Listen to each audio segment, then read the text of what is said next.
Bom, joga aí, Dudes.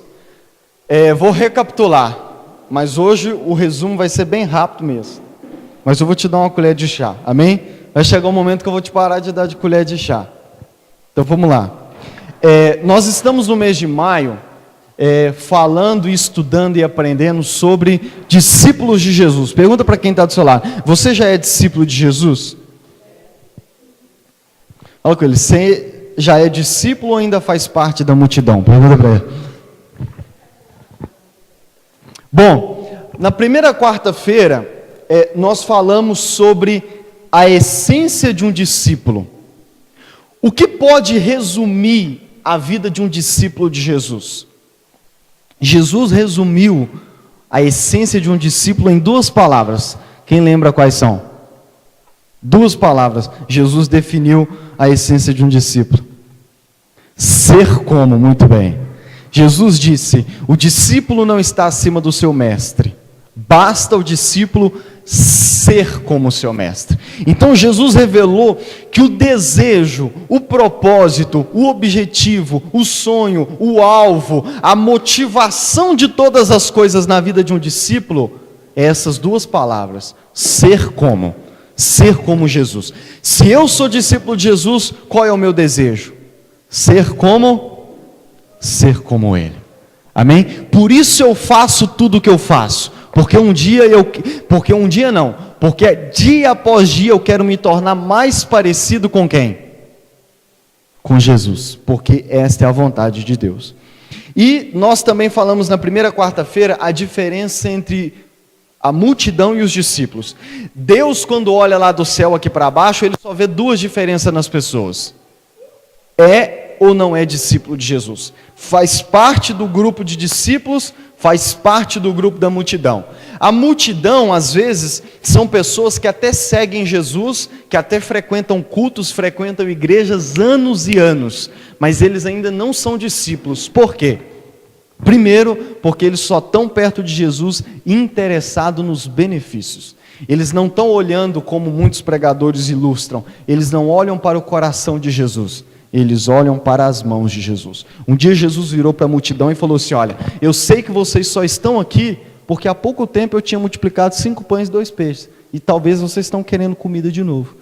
Não fiquem procurando aquilo que passa, aquilo que a traça corrói, antes procure aquilo que é eterno. Então, talvez a principal característica da multidão é essa: ela até segue Jesus, ela até canta louvores para Jesus, mas é interessada em alguma coisa.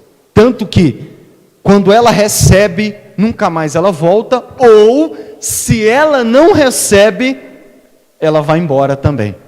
E se ela ficar, ela vai se tornar, como o nosso pastor ministrou domingo retrasado, ela fica, mas começa a murmurar.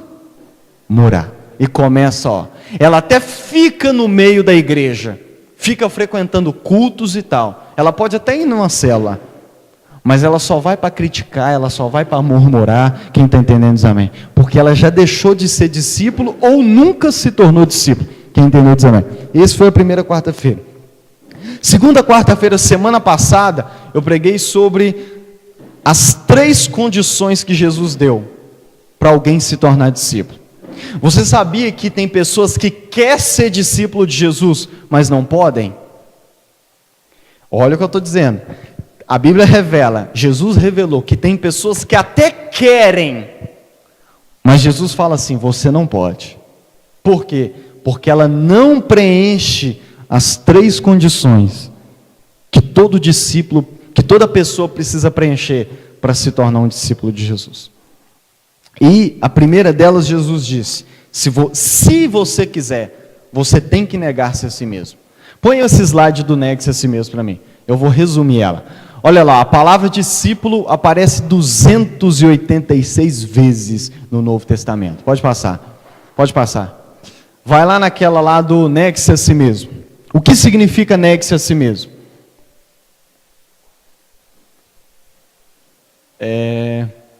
Condições para se tornar um discípulo. A primeira delas, aí Jesus disse: aquele que quiser ser meu discípulo, que quiser me seguir, primeiro negue-se a si mesmo. Olha lá, se alguém vem a mim se, olha a condição, se. Jesus usou muito essa palavra, se. Se alguém vem a mim e ama o seu pai, sua mulher, sua mãe, seus filhos, seus irmãos e irmãs, e até a sua própria vida, mais do que a mim, não pode, ainda que queira, não pode ser meu discípulo.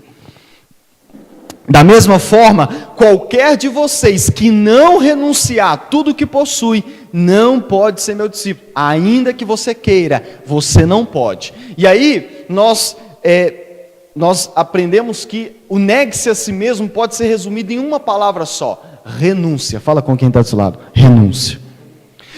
Então, o que eu preciso, o que é negar a mim mesmo? O que eu preciso renunciar para ser discípulo de Jesus? Muitas das vezes você vai ter que renunciar a amores.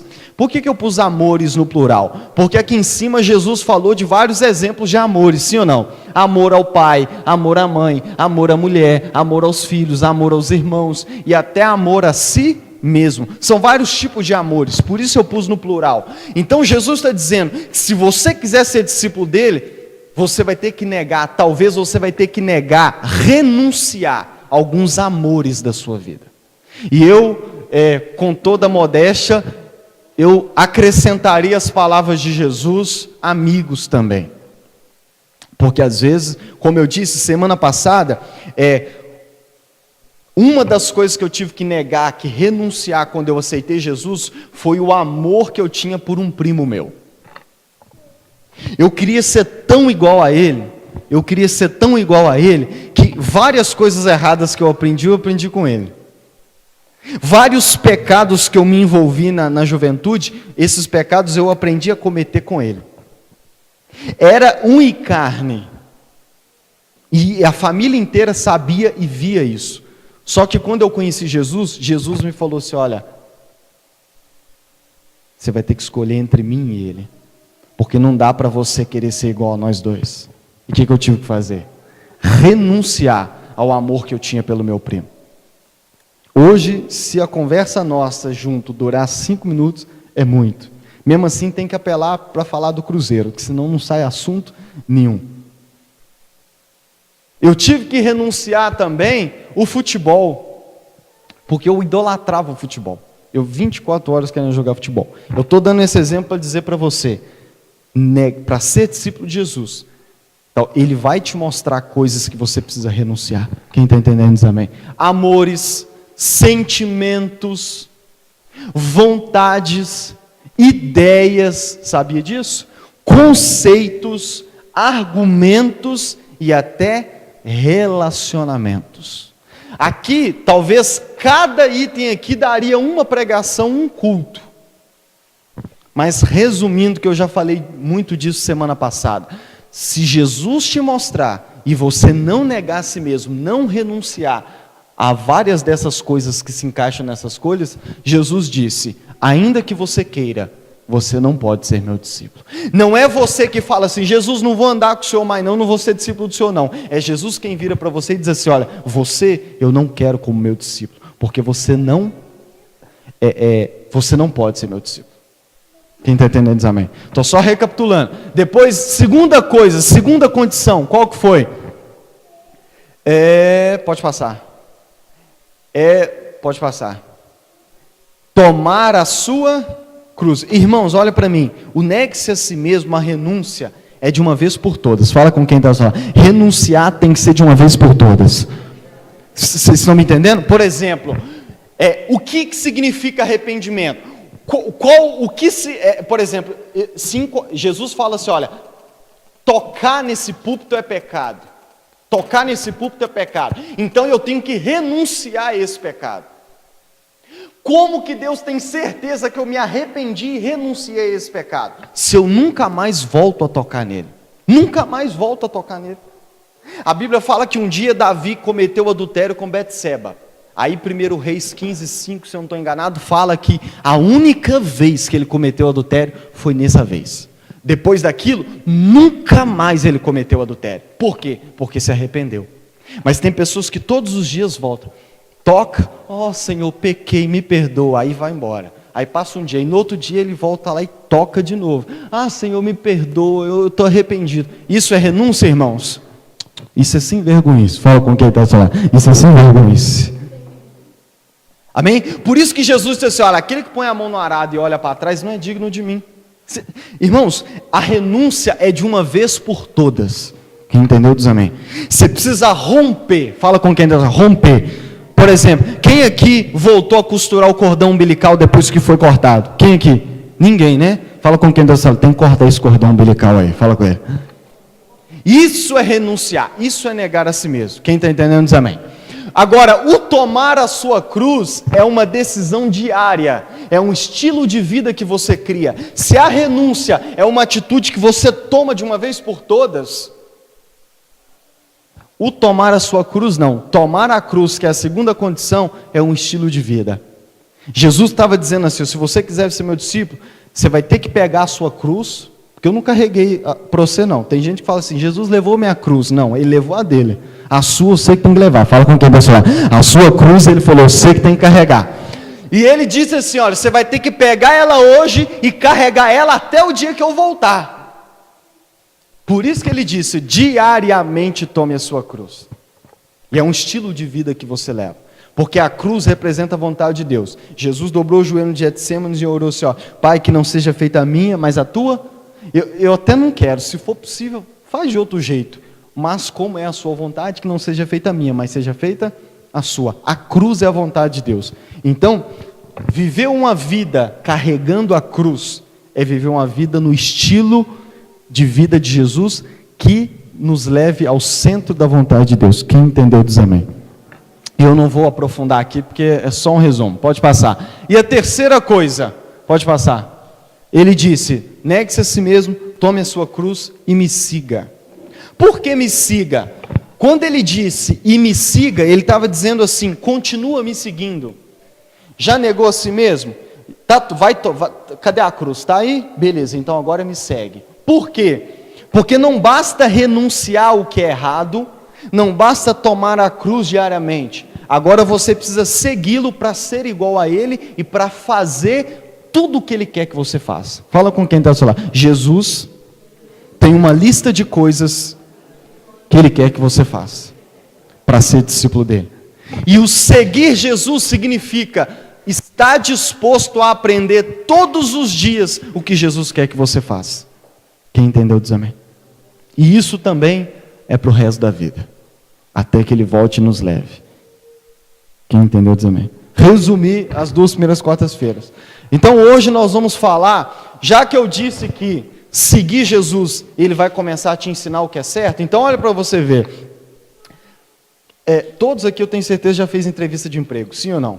Primeira coisa, você se candidata a uma vaga, sim ou não? Quem já se candidatou à vaga? Então, primeiro, eu me candidato, eu falo, eu quero essa vaga. Segunda coisa que vem, você entrega o seu currículo e faz uma entrevista. Então, você querer ser discípulo de Jesus é se candidatar à vaga. Negar a si mesmo e decidir tomar a cruz é a entrevista. Quando você chega para Jesus e fala assim, olha, eu quero preencher a vaga de discípulo do Senhor. Por exemplo, quando Judas morreu, abriu uma vaga nos 12. Né? Atos capítulo 1 fala que 2 pessoas se candidataram à vaga. Matias e o outro, não lembro qual que é o nome. Eu lembro Matias porque ele foi escolhido. Então, você chega para Jesus e fala assim, eu quero ser discípulo, estou candidato a essa vaga. Aí Jesus pega e fala assim, então agora vamos fazer uma entrevista. E aí ele apresenta para você as 3 condições. Olha, para você ser apto para preencher a vaga, porque uma coisa é você ser candidato, outra coisa é você ser apto para a vaga. Você precisa negar a si mesmo, tomar a sua cruz e decidir me seguir. Pensa aí o que você quer. Eu quero, então renuncia, que eu estou aqui esperando. Cadê a cruz? Carrega ela porque eu estou aqui te esperando. Na hora que você renuncia, não antes, quem está entendendo diz amém? Não antes. A hora que você decide renunciar, carrega a sua cruz e fica, pronto, estou com ela aqui. Aí ele fala, agora vem comigo. Ele assina a sua carteira e fala, agora vem comigo. Porque agora depois que você passa na entrevista, o que o seu encarregado faz com você? Ele chama uma pessoa e fala assim, ensina para ela o que ela vai ter que fazer. Sim ou não? Quem já passou por todo esse processo? Quem já passou várias vezes? Quem já passou várias vezes? Então, e aí uma pessoa escolhida pelo chefe começa a te ensinar. Sim ou não?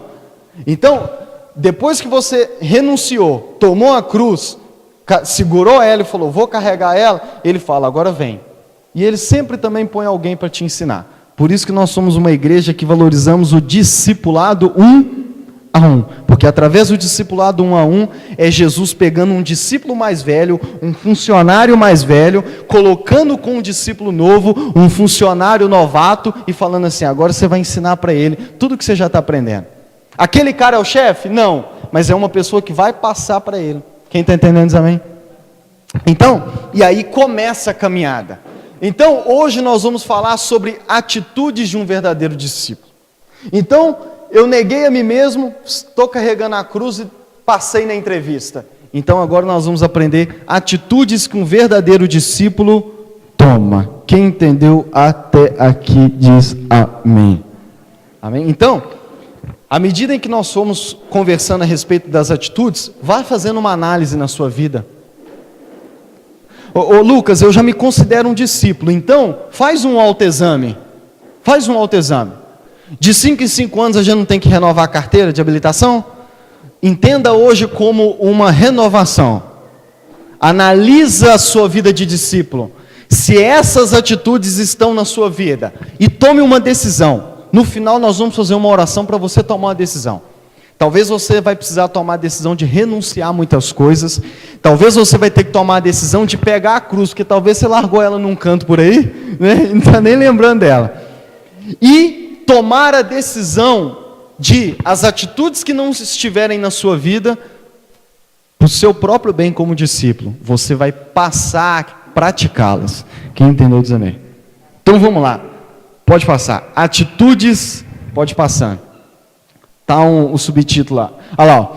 Atitudes de um verdadeiro discípulo. Primeira atitude. Discípulos querem o quê? Aprender. Discípulos querem o quê? Nós aprendemos que o discípulo quer ser como o seu mestre. Discípulo é aquele que aprende uma disciplina. Jesus, eu preguei isso também na primeira quarta-feira. Jesus disse assim, olha, vinde a mim, todos vós que estáis cansados e sobrecarregados, e eu vos aliviarei. Aprendei comigo, que sou manso e humilde de espírito. Então Jesus primeiro chama, vinde a mim, eu vou te aliviar. Para quê? Para que você esteja tranquilo para tomar uma decisão, para aprender comigo. Você está disposto a viver uma vida andando comigo e aprendendo comigo? Aí, a primeira atitude de um discípulo é o quê? Discípulos querem aprender. Pode parecer que eu estou repetindo, mas eu não estou repetindo. Aquilo ali é matéria nova, sabe por quê? Porque às vezes, Jesus quer te ensinar, mas você não quer aprender. Às vezes, a essência de um discípulo é aprender com o mestre. Mas você acredita que tem pessoas que não querem aprender? Quem aqui já foi aluno na escola normal, que fazia parte da turma da bagunça? Abre o confessionário. Irmãos, até o 2º ano do ensino médio eu fui CDF. No 3º ano, misericórdia. Juntei com a turma lá que eles me contaminou. Tocaram o vírus do fundão em mim. E eu não estudei. Não estudei. As professoras ficavam, Lucas, quem te viu, quem te vê. Eu não estudei. Irmão, se até o 2º ano eu era ansioso por aprender, sentava nas primeiras fileiras, no 3º ano, eu não queria aprender. Mas eu estava onde? Na escola. Às vezes tem gente que está na escola de Jesus, mas ele faz parte da turma do fundão. Ele até está presente em todas as aulas. Irmãos, eu não perdi uma aula. Eu não faltava de aula, mas eu fazia parte do fundão. Às vezes tem pessoas que já são até discípulos, às vezes, ou já estão se candidatando. Às vezes eles se consideram discípulos, mas eles só vêm na aula. Aprender que é bom? Nada. Se você perguntar assim, e a palavra de domingo retrasado sobre murmuração? Nós conversamos na célula a respeito de atitudes para parar de murmurar. Você tem praticado aquelas atitudes que você falou lá na célula? Não. Ou seja, ele estava na aula, conversou com os colegas sobre a matéria, mas ele aprendeu a matéria? Não aprendeu. Por isso que parece que eu estou repetindo, mas eu não estou. A atitude de um verdadeiro discípulo, qual que é a primeira? Eles querem o quê? Aprender. E um professor, quem é professor aqui? Tem algum professor aqui? E um professor sabe, ninguém precisa contar, só de olhar para os alunos, ele vê se aquele aluno quer ou não quer aprender. Sim ou não? Agora olha com muito amor para quem está do seu lado e diz assim: Jesus sabe que aluno que você é. Fala o quê? Fala o quê? Jesus sabe que aluno que você é. Fala com ele: você pode me enganar, mas eu não sou o mestre. Fala com ele: o mestre. Amém? Olha lá o que diz o texto. Eles saíram daquele lugar e atravessaram a Galileia. Jesus não queria que ninguém soubesse onde eles estavam, porque estava ensinando os seus. Jesus fugiu da multidão, com qual propósito? Para ensinar os discípulos.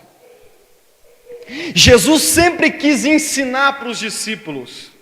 Ele deixava a multidão: ah, mas tem paralítico, deixa lá. Ah, mas tem doente, deixa lá. Ah, mas tem cego, deixa lá. Ah, eles estão implorando pelo Senhor, deixa lá. Eu estou aqui ensinando para os meus discípulos. Por quê? Passa. Quando estava em casa novamente, olha lá a atitude de um discípulo. Os discípulos interrogaram Jesus sobre o mesmo assunto. Por que Jesus deixava quem quer que fosse para ensinar para os discípulos? Porque os discípulos perguntavam, interrogavam a respeito às vezes do mesmo assunto. Se nós pregarmos 2 cultos seguidos, às vezes, sobre o mesmo assunto, tem gente que sai reclamando: mas o pastor de novo pregou sobre isso, de novo, ele pregou domingo passado sobre murmuração e vem de novo esse domingo. Fala com quem está do seu lado, mesmo assunto, fala com ele. A professora passa 1 mês ou 1 semestre ensinando uma matéria, quando dá revisão é a mesma matéria. E se você toma bomba ou é reprovado, o que ela volta a te ensinar? Ela muda a matéria? Porque você ainda não foi aprovado naquela matéria. Então fala com quem está ao seu lado. Quando Jesus fica repetindo um assunto com você, fala com ele. Fala com ele, ministra com ele aí. Quando Jesus fica repetindo um assunto com você, é porque você ainda não passou nessa matéria. Por isso ele vai repetir. E a atitude de um discípulo, Jesus talvez não precisava ser como os professores que tem que bater na mesa para falar. Vocês têm que aprender. Os professores, eu amo professor, irmãos, eu amo professor. Eles quase obrigam o aluno a aprender. Jesus não faz isso. Mas um verdadeiro discípulo, se for preciso implorar para Jesus ensinar, eles imploram. Deixa eu te mostrar isso, passa. Certo dia, Jesus estava orando em determinado lugar. Tendo terminado, um dos seus discípulos lhe disse: Senhor, ensina-nos a orar como João ensinou os dele. Olha para mim, Jesus nunca tinha ensinado os discípulos a orar, ele só tinha orado. Ele chegava e falava: fica aqui, eu vou ali resolver uma situação ali. Aí ele orava. Com certeza os discípulos: o que ele está fazendo? E Jesus orando e eles olhando. E eles olhando, e eles olhando. Um dia, depois de já ver isso várias e várias vezes, porque era um hábito na vida de Jesus orar, um dos discípulos toma coragem de vir e fala assim: Senhor, me ensina a orar. Foi Jesus que teve que falar: senta aqui, menino, vou te ensinar a orar. Jesus teve que fazer isso? Não, foi o discípulo que virou e falou assim: Senhor, por favor, me ensina a orar, porque o João ensinou os discípulos dele, o Senhor até hoje não ensinou. E aí Jesus, com maior prazer, imagina o sorriso que Jesus deve ter aberto, quando um discípulo pediu ele para ensinar. E é por isso que olha o próximo texto, Lucas 18.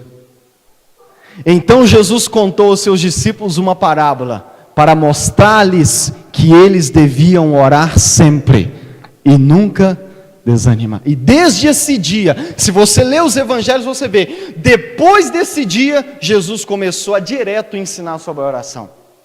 Então, pergunta para quem está do seu lado, e aí, meu irmão, que tipo de aluno você é? Pergunta para ele. Que tipo de discípulo você tem sido com o seu mestre Jesus? Vamos à segunda atitude. Discípulos, qual que é a segunda atitude? Discípulos, porque, irmãos, não faz sentido você pedir para aprender sobre algo, o seu mestre te ensinar, e você no fim não praticar. Não faz sentido você pagar as aulas na autoescola, o instrutor te ensina, você passa na prova e nunca mais dirige. Tem sentido isso? Tem sentido você comprar um ventilador e nunca usá-lo? Por isso que outra atitude de um discípulo é que um discípulo, se ele pediu para Jesus ensinar, Jesus ensinou, nesse caso, a orar, depois de terem aprendido, o que eles fazem? Eles oram. Olha o que o texto diz, Atos 2,41. Os que aceitaram a mensagem foram batizados, e naquele dia houve um acréscimo de 3.000 pessoas. Nós vamos chegar lá em nome do Senhor Jesus. Olha o versículo 42. Eles quem? Os 3.000 discípulos se dedicavam ao ensino dos apóstolos, à comunhão, ao partir do pão e às orações, no plural, porque existem vários tipos de oração: oração de intercessão, oração a sós com Deus, vários tipos de oração, oração em grupo. Então olha o que os discípulos faziam, já eram 3.000 pessoas, eles se dedicavam, eles eram discípulos CDFs, dedicados ao que? As orações. Pode passar, outro texto, olha o que João 13,35 diz, olha, não é outra coisa, né?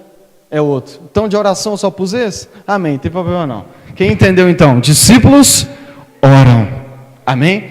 Agora olha outra característica. Discípulos amam uns.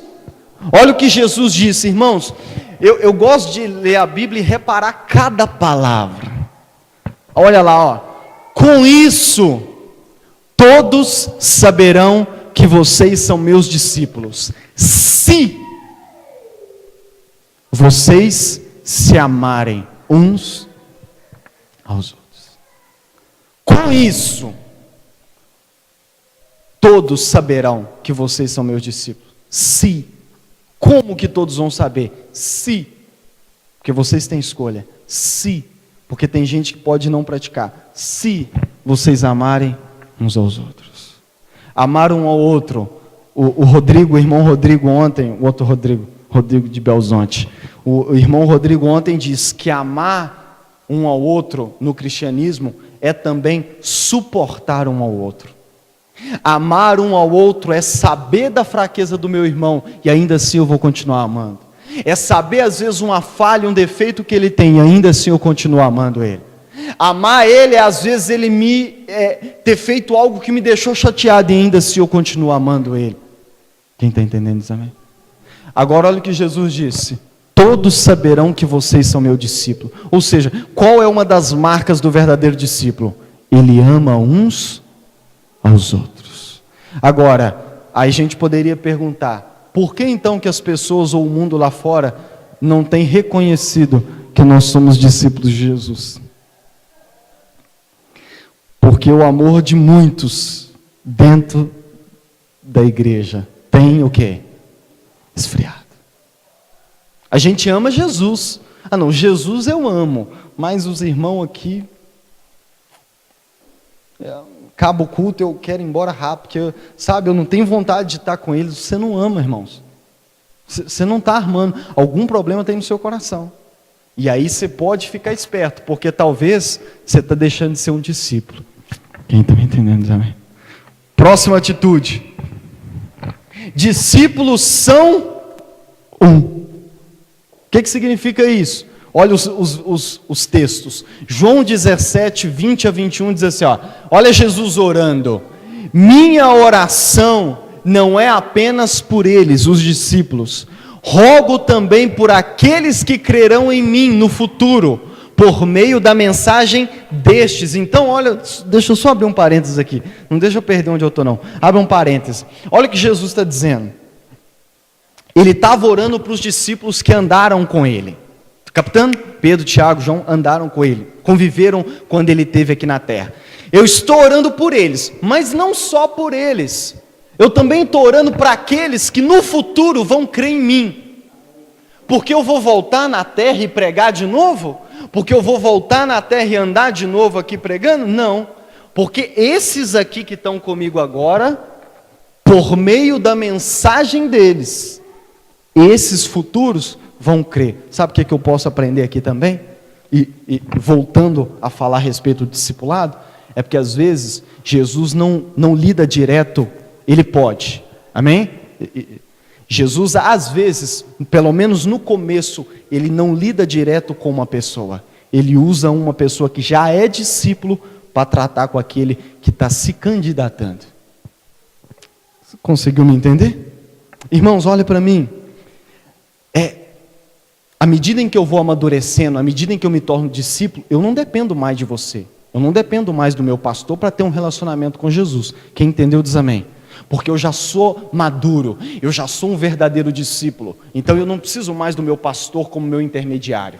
Se eu continuar dependendo dele, eu tenho problema. Eu ainda não entendi. Vocês estão conseguindo me entender? Porém, tem muitos por aí usando essa verdade para enganar as pessoas. E aí, quando a gente fala a respeito do discipulado 1 a 1, fala que é importante para o discípulo mais velho ensinar o mais novo, eles falam, não, isso daí não é de Deus. Irmãos, olha para mim, isso é a prática mais pura do que Jesus acabou de dizer aqui. Por quê? Se a pessoa ainda não compreende a mensagem, é um discípulo mais velho. É através da mensagem do discípulo mais velho, da contribuição do mais velho, de caminhar com o mais velho, que ele vai começar a o quê? A aprender. Quando você aprendeu a andar, você andava sozinho já assim, igual você anda hoje? Quem te ensinou? Você segurou na mão de alguém, não segurou? É a mesma coisa espiritualmente.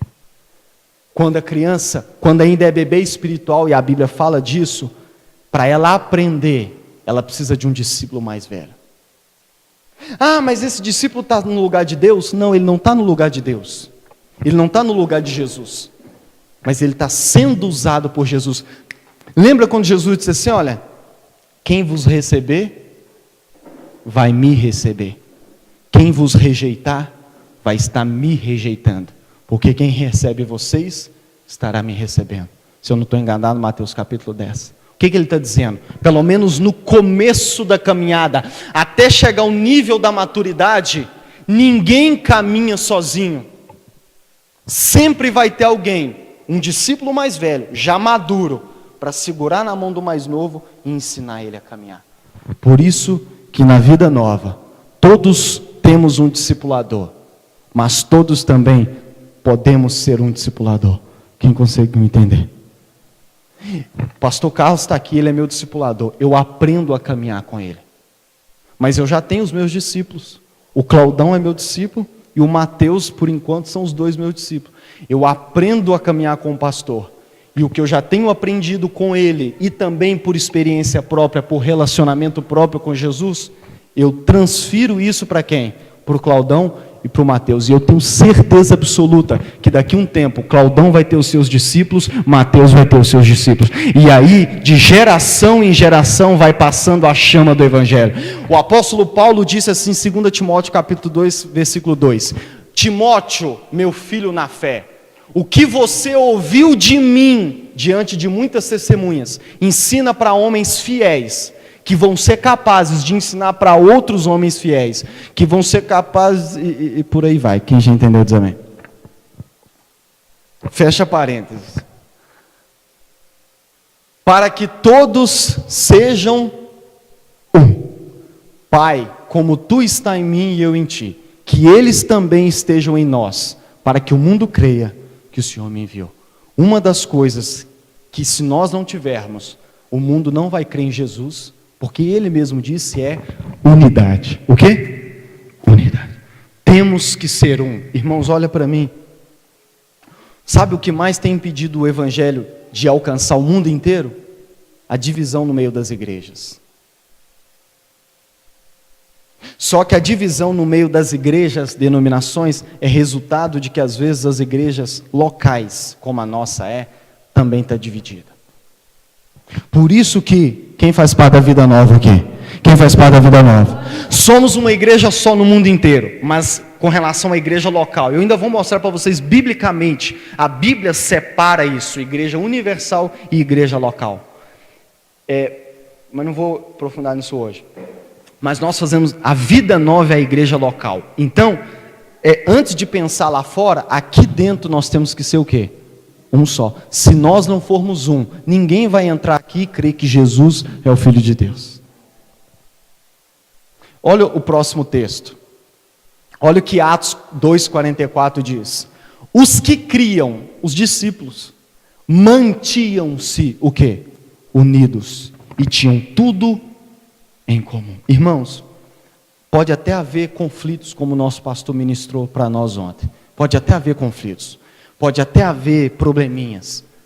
Mas nós, se somos discípulos maduros, temos que resolver esses probleminhas. Quem está entendendo, amém? O problema não é ter problema. O problema é não resolvermos o quê? Os problemas. Quem aqui tem irmãos biológicos? Quem já brigou com esses irmãos? Quem continua amando e conversando com esses irmãos? As brigas foram resolvidas. Sim ou não? O amor acabou? Não. Irmãos, pode ter acontecido algo grave. Quem aqui já teve algo grave entre irmãos? Grave.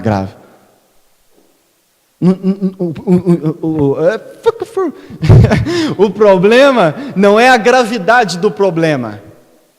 O problema é não resolver esse problema. Quem está entendendo também? Por isso que ele está dizendo, mantinham-se. Isso mostra, eu já preguei, se eu não estou enganado, tinha um versículo naquela pregação da isca de Satanás que diz, esforcem-se. É um esforço que a igreja, nós discípulos fazemos. É um esforço para quê? Para manter a unidade. Por isso, irmãos, olha para mim. Se você conhece alguém aqui na Vida Nova, que está murmurando, que está contrário ao que nós fazemos aqui, olha para mim, com muito amor, nós temos que resolver isso. E sabe como que nós resolvemos? Se você já sabe resolver, senta com a pessoa e resolve. Agora, mas eu não isso que ela está, esse problema, eu não consigo. Então chega perto do nosso pastor, ele está aqui. Pastor, queria conversar com o senhor. Fulano está assim. Ou então faz melhor, pega na mão do fulano e fala assim aqui, vão no pastor comigo? Vão lá, porque a gente tem que resolver isso, cara. Porque a gente tem que manter a nossa unidade. E se você continuar assim, o diabo vai encontrar brecha no seu coração e vai causar divisão na igreja, você vai ser tentado a murmurar, e aí acabou, meu amigo, para o seu próprio bem. Quem está entendendo também? Cata na mão dele, marca uma reunião com o pastor no escritório e resolve o quê? O problema. Você vai estar mantendo o quê? A unidade. Quem está me entendendo? Paz. Olha o que Paulo diz em Filipenses. Filipenses, ele escreveu essa carta para várias igrejas locais na cidade de Filipos. Amém? Então essa carta, por que eu sei que são várias igrejas e não é uma só? Porque no final da carta ele fala assim, olha, lê essa carta e leva para as outras igrejas também lerem. Então por isso que eu sei que são várias. Olha lá, ó. Se por estarmos em Cristo nós temos alguma motivação, alguma exortação de amor, alguma comunhão no Espírito, alguma profunda afeição e compaixão, completem a minha alegria, tendo o mesmo modo de pensar, o mesmo amor, um só Espírito e uma só. Paulo está virando para as igrejas que ele plantou. Foi ele quem começou a igreja na cidade de Filipos, quando ele pregou, se eu não estou enganado, para Lídia. Foi ele quem iniciou, os primeiros discípulos, quem fez foi ele, mas como ele era apóstolo, ele deixou um líder lá, ele treinou um novo líder, deixou o líder assumindo e foi para outras cidades plantar, e aí ele ficou sabendo de algumas coisas lá naquela igreja e ele escreve: vocês querem completar a minha alegria? Se a gente tem alguma comunhão, por favor, completem, fazendo o quê?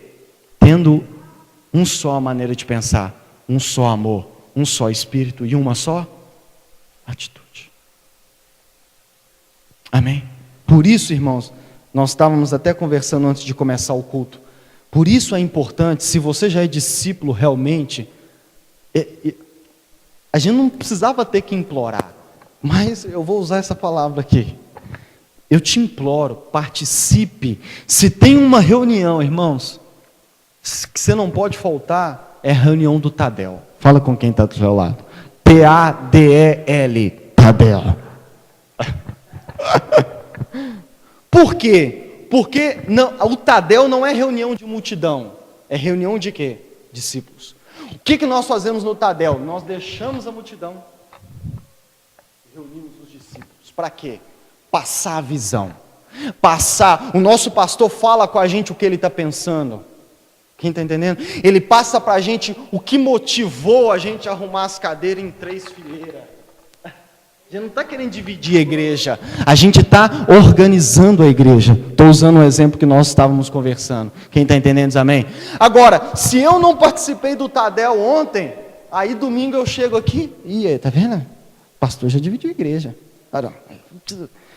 E aí chega um outro, porque o diabo sempre junta no mínimo 2 também. Para ele estar no meio também, ele imita Jesus, né? E aí ele sempre põe um no meio, e aí, irmãos, olhe para mim, se você que é discípulo verdadeiro, e vê essas coisas, se você não entrar no meio, e com muito amor, mas lidar com isso, ou levar até as pessoas que podem lidar com isso, talvez você vai fazer parte da divisão na igreja realmente. A igreja não foi dividida, mas como a pessoa não estava, ele é discípulo, mas ele não estava, ele tem a visão diferente. E ele pensa de uma maneira, todos que estavam presentes entenderam que é para organizar, que é para facilitar várias estratégias que nós temos. Mas ele pensa que é divisão. Amém? Nós pensamos que é uma forma de amar, porque se tem um visitante nessa rede, acabou o culto, é responsabilidade dessa rede aproximar. Quem está entendendo também? É para melhorar o amor para com os visitantes, como o nosso pastor sempre pede. Vai, conversa com os visitantes, esquece o irmão que você já está acostumado todo dia e recepciona o visitante. É amor, mas aí ele pensa o quê? Que não é amor, que é ódio. E aí a unidade da igreja o quê? Se perde. E aí pode entrar 100 visitantes aqui, que eles não vão crer que Jesus é o Filho de Deus. Por quê? Porque nós não somos um. Quem está entendendo? Mas quem é que mantém a igreja em unidade? Principalmente quem já é discípulo. Porque nós não esperamos da multidão manter a unidade na igreja. Mas nós esperamos daqueles que são discípulos, daqueles que já fazem parte da liderança, daqueles que estão presentes nos Tadéis, para o quê? Serem usados por Deus para manter o quê? A unidade. Quem está entendendo também? Paz. Deixa eu ver meu tempo aqui. Discípulos. Qual que é a próxima característica de um discípulo verdadeiro? Discípulos contribuem o quê? Financeiramente. Fala com muito amor para a pessoa que está do seu lado. Fala não, faz assim para ela, ó. Faz para ela aí. Olha lá o que texto de Atos diz, olha, 11:29. Os discípulos, quem? A multidão, irmãos? Não. Quem já é o quê? Os discípulos, cada um segundo as suas possibilidades. Irmãos, a gente não quer te extorquir, amém? Como eu sempre repito, você já deve até saber o que eu vou falar agora, né? Como eu sempre repito aqui, uma igreja que só vive para dinheiro é uma igreja que você tem que o quê? Correr dela. Mas nós não podemos ser uma igreja verdadeira biblicamente sem tocarmos no assunto de dinheiro, porque tudo conversado é entendido. Eu aprendo com essa frase que há uma maneira certa de falar sobre todos os assuntos. Então, dentro da igreja, há uma maneira certa de falar de dinheiro. Por isso, nós não queremos extorquir você, tomar todo o seu salário, fruto do seu suor. Mas, cada um, segundo as suas possibilidades, decidiram providenciar ajuda para os irmãos que viviam na Judéia. E o fizeram, enviando as suas ofertas aos presbíteros pelas mãos de Barnabé e Saulo. Eu destaquei 3 coisas ali, ó. Primeiro, a palavra decidiram, porque é uma decisão. Fala com quem dá o celular. É uma decisão. É uma decisão. Ajudar financeiramente, irmãos, é uma decisão. Sabe por que é uma decisão? Porque quando você toma uma decisão, você se compromete. Você o quê? Então eu entendo que a decisão te leva a fazer um compromisso. Quem aqui na sua casa tem conta todos os meses? Contas fixas. Quem tem contas fixas todos os meses? E esse é um dos motivos para qual você trabalha, sim ou não? Ó, tem conta de água, tem conta de luz. Querendo ou não, vai vir. Olha para mim. Na igreja, nós também temos contas fixas. Por exemplo, nós ainda estamos pagando esse terreno. Quem sabia disso? Foi dada uma entrada e a igreja parcelou o resto. Foi dado. Você sabe quanto que é a prestação? Mais de R$1.000. É uma conta que todo mês, faça chuva ou faça sol, o quê? Nós temos que pagar. A luz também nós temos que pagar. Então, o que eu estou querendo dizer é, nós aqui como Igreja Vida Nova, nós também temos contas fixas. E aí eu pergunto para você, como é que nós vamos ter, olha para mim, que talvez isso é o mais importante desse ponto, olha para mim. Como que nós vamos ter certeza que nós vamos ter o dinheiro para pagar essas contas fixas? Como que eu vou ter, como que a igreja Vida Nova, como que a liderança da nossa igreja vai ter certeza que na hora que virar um mês vai ter dinheiro para pagar essas contas fixas? Quando os discípulos, não a multidão, esquece a multidão, quando os discípulos da Vida Nova tomam a decisão de se comprometer, e não só decidir, mas fazer, a todos os meses, o quê? Colocar dízimo e oferta aqui. E olha para mim, nós não esperamos que a multidão contribua fielmente todo mês, sem falhar. Mas nós gostaríamos muito de contar com todos os discípulos. Porque você sabe disso, por experiência na sua casa, eu também sei disso. Pior coisa que tem para um dono de família é não ter certeza se o dinheiro vai entrar. Sim ou não? Agora nós como igreja, até nisso temos que ser um. Porque imagina o mês virar e nós ficarmos. Será que aquele discípulo vai contribuir esse mês? E eu repito, nós não queremos tudo. Fala com quem está do seu lado. Nós não queremos tudo. Fala com ele. Nós não queremos tudo. Mas de acordo com a sua possibilidade, tome a decisão de ser fiel no que Deus te pede. Amém? Paz. E olha o que diz Atos 2,42.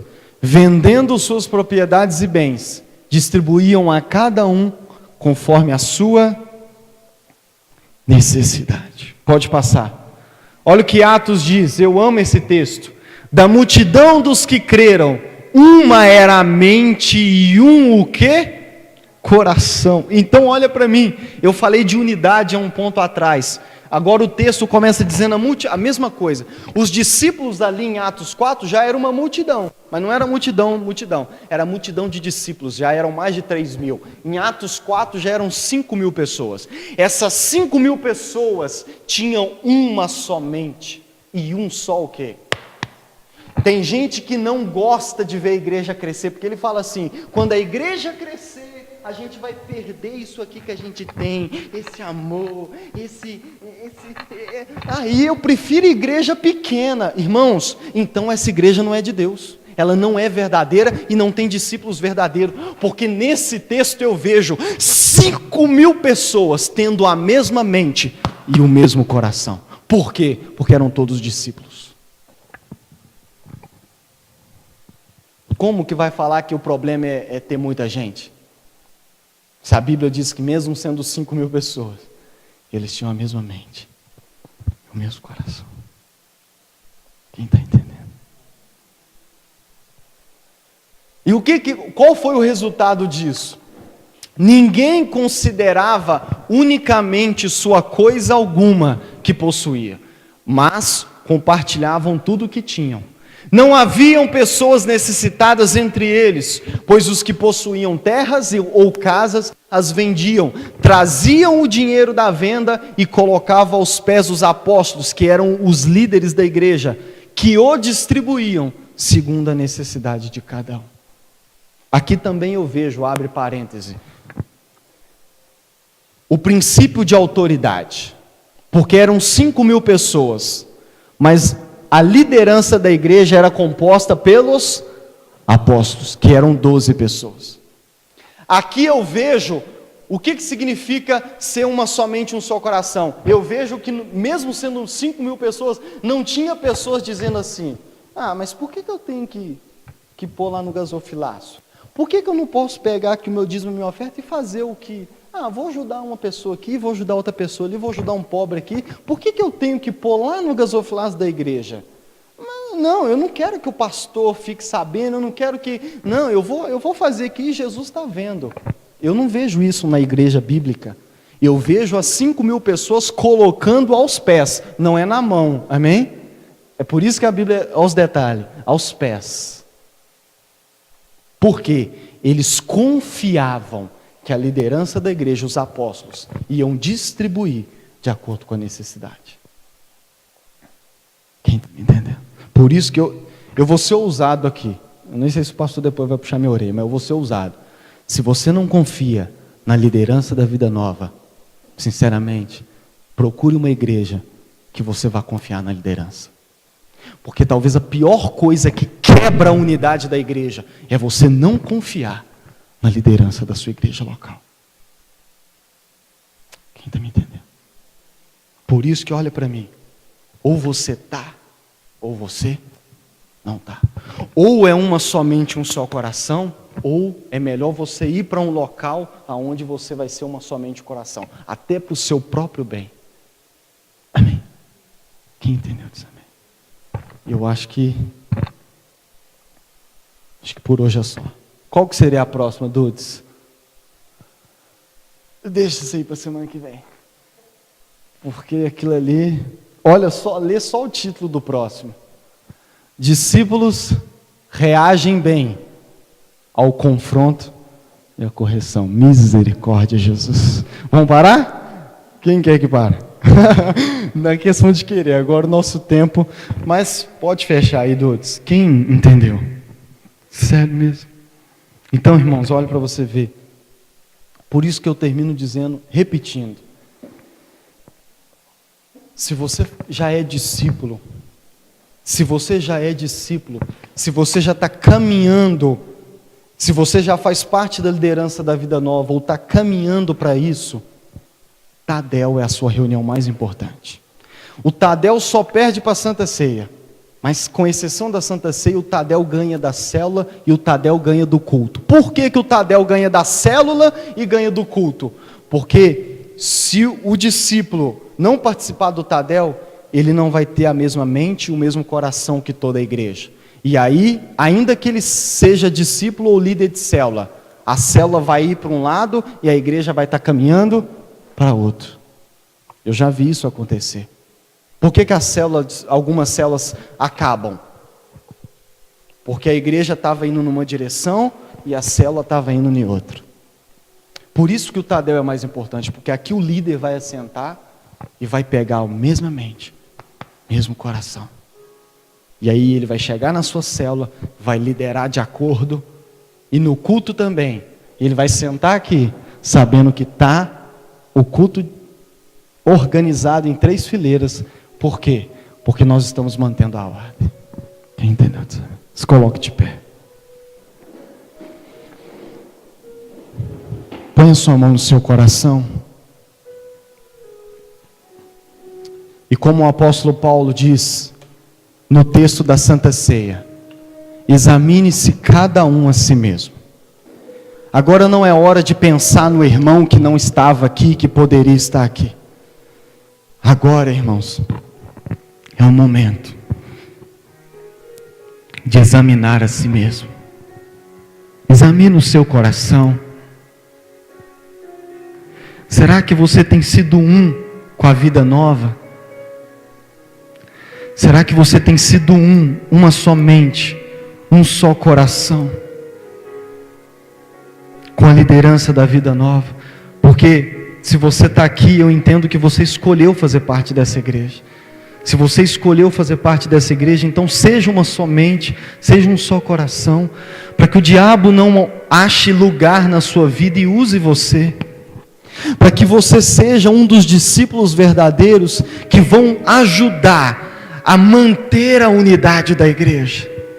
Será que você tem sido um discípulo que tem desejado aprender mais com Jesus? E o que você tem aprendido? Será que você tem sido um discípulo que põe em prática? Será que você tem sido um discípulo fiel na contribuição financeira? Toda casa que tem filhos que completaram 18 anos e trabalham, os pais sempre dizem: agora você vai ajudar em casa. Está aqui a conta que você vai pagar, eu não vou me preocupar com ela, é a sua responsabilidade. Nós podemos ilustrar isso. Toda pessoa que deixou de ser multidão e se tornou discípulo verdadeiro, nós contamos com ela nas despesas da casa. Oh Espírito Santo, trabalha em nossos corações. Nós queremos melhorar, Senhor. Nós queremos crescer como discípulos. Não queremos ser crianças imaturas na fé, que ainda vivem murmurando, que ainda vivem reclamando, que ainda vivem dando ouvido àqueles que só querem dividir, que só querem criticar, que só querem murmurar. Oh Senhor, ensina-nos a sermos discípulos maduros na fé, para que possamos juntos com a liderança da nossa igreja manter a unidade, manter o amor, manter a paz. Uma das 10 ações para o crescimento da igreja, da nossa igreja, é promover a paz. Que possamos cada um aqui promover a paz, porque a Bíblia diz que toda igreja onde há paz, a presença de Deus é manifesta e ela cresce. E eu termino dizendo, meu irmão, Jesus não quer que você saia daqui triste, cabisbaixo, por talvez uma matéria que você foi reprovado nessa noite. Mas saia daqui confiante, saia daqui decidido a mudar, saia daqui decidido a aprender sobre um assunto que talvez você ainda não aprendeu, saia daqui decidido a aprender mais o que é uma igreja em célula, saia daqui decidido a aprender o que é o discipulado 1 a 1, saia daqui disposto a aprender o que é um GE, o que é um lar de paz, o que é uma igreja no estilo celular, para que você cresça na visão. Faça perguntas para os líderes. Por que a igreja foi organizada em 3 fileiras? Por que a gente usa a música tal? Por que a gente fez isso? Eu quero entender para me ter a mesma mente, o mesmo coração. Mas não fique como discípulo. O caminho de um discípulo é estreito e apertado, Jesus disse. Mas vale a pena. Vale a pena. pena. Tem ela aí? Vale a pena, vai valer a pena. Mas vai valer a pena. Vai valer a pena. Semana que vem eu vou falar das recompensas de um discípulo. E você vai ver que vale a pena. Vale a pena. Vai valer a pena ser um discípulo verdadeiro. Vai valer a pena ser um discípulo que ora. Vai valer a pena ser um discípulo que é Vai valer a pena ser um discípulo que ama os outros. Vai valer a pena ser um discípulo que contribui financeiramente. Vai valer a pena. Vai valer a pena. Vai valer a pena. Vai valer a pena. Vai valer a pena, irmãos. Vai valer a pena. Deixa o Espírito Santo ministrar no seu coração. Se você quiser cantar, cante. Se você souber. Se não, só deixa o Espírito Santo ministrar no seu coração. Vai valer a pena mesmo. Não compreendo os teus caminhos, mas te darei a minha canção. Doces palavras te daremos, Senhor. Me sustentas em minha dor, e isso me leva mais perto de ti, mais perto dos teus caminhos. E ao redor de cada esquina, em cima de cada montanha, eu não procuro por coroas ou pelas águas das fontes. Desesperado eu te busco, frenético acredito que a visão da tua face é tudo que eu preciso. E te diremos, Senhor, que vai valer a pena.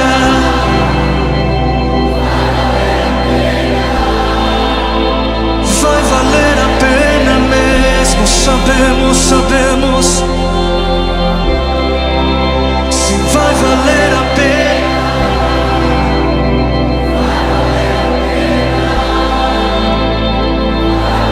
Sabemos,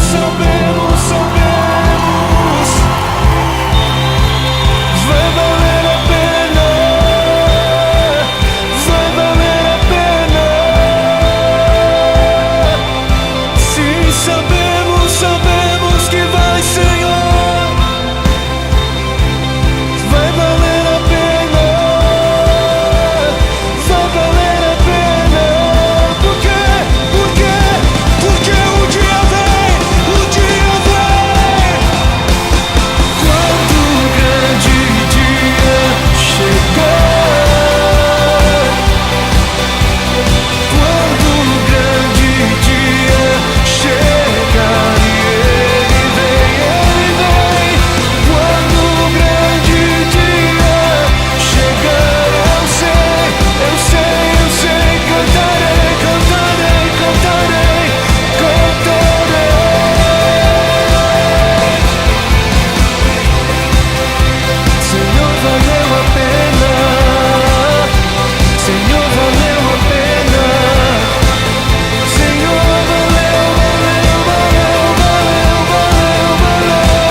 Dê um abraço no irmão que está do seu lado, falando: tamo junto, meu irmão, somos uma só mente, um só coração, tamo junto.